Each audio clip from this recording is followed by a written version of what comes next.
Great, friends. First of all, congratulations on making it this far. And now notice that we have this last exercise in which we have to listen to an event. An event listener in React is exactly like an event listener in JavaScript. The difference lies partly in how it is written, and that React, let's say, wraps these events to give us more information. In React, events are called synthetic events, but, well, you'll learn about that later. The important thing is knowing how to use them. How do we add these listeners? How do we add an event listener?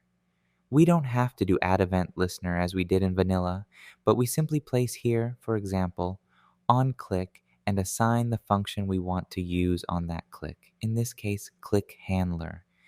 And well, we'll just hit the run button to see what is displayed on the console. And notice that I have a button that says click me. Let's check out the console and notice it says I was clicked. And we have the event here too because we are doing a console.log of that event. Notice it says synthetic base event. It's because it's a synthetic event that gives us a lot of information.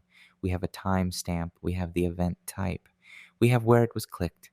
Notice that I clicked it here, I clicked it over there, we have different spots. There it is, we have different directions, different points on our screen. Perfect, that's how events work in React.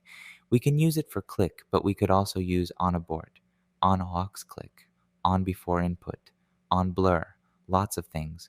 On change, we can use anything. All the events available in vanilla are also available in React. And it's just a matter of adding them to your components like this to an HTML element. Perfect, friends. That's all. Basically, we're going to hit the run test button to see if it runs or not. And in this case, everything ran without any problems. So we can say that we now know a bit more about React. We are ready to start creating our websites, and all you have to do is keep practicing. Practice makes perfect. Keep looking for documentation, create your own projects, investigate a bit about how to start a project with React, and I assure you that this is going to be a piece of cake if you have already reached this point in the course. Perfect. Congratulations. My name is Charlie Talk, and this has been the React tutorial for beginners. Perfect. See you later.